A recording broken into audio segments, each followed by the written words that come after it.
आमच्या DS news 24 चॅनलला like करा, शेअर करा, सबस्क्राइब करा आणि बेल आयकॉन प्रेस करायला विसरू नका। नमस्कार, मी अश्विनी पुरी, डीएस न्यूज 24 मध्ये आपल्या सर्वांचं स्वागत। बघणार आहोत बातमीचा सविस्तर आढावा।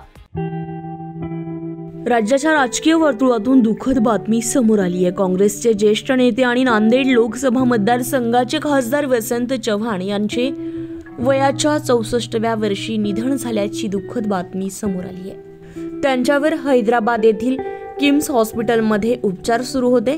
मध्यरात्री त्यांची तब्येत अचानक बिघडली, त्यावेळी त्यांना तातडीने रुग्णालयात दाखल करण्यात आलं, मात्र अखेर पहाटे 4 वाजता त्यांची प्राणज्योत मालवली आहे।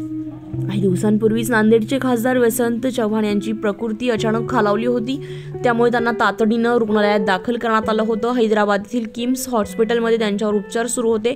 वसंत चव्हाण यांना श्वास घेण्यास अडचण होत असल्यामुळे त्यांना रुग्णालयामध्ये दाखल करण्यात आलं होतं।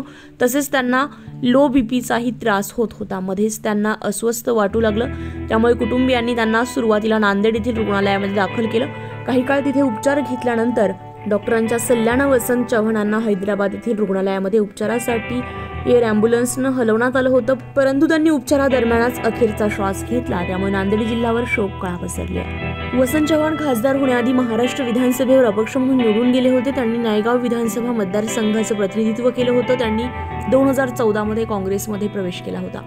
याशिवाय मे 2014 मध्ये त्यांची विधानसभेच्या लोकलेखा समितीवर नियुक्ती करण्यात आली होती।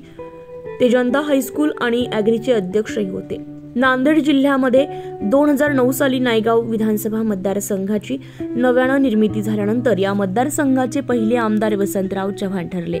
नांदेडमध्ये अशोक चव्हाण, भास्करराव खतगावकर या नेत्यांविना काँग्रेस जिंकू शकते हे त्यांनी मोठ्या आश्वासकतेने सिद्ध करत नांदेडमधील काँग्रेसचे वर्चस्व कायम राखलं।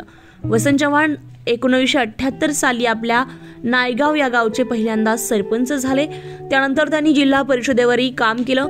2002 साली ते जिल्हा परिषदेवर निवडून आले होते, परंतु नंतर लगेचच त्यांना राज्य विधान परिषदेवर संधी मिळाली। तिथून पुढे तब्बल 16 वर्ष ते विधिमंडळाच्या दोन्ही सभागृहात कार्यरत होते। नायगाव या गावामध्ये एज्युकेशन सोसायटी या संस्थेच्या माध्यमातून त्यांनी मोठा शैक्षणिक विस्तार केलाय।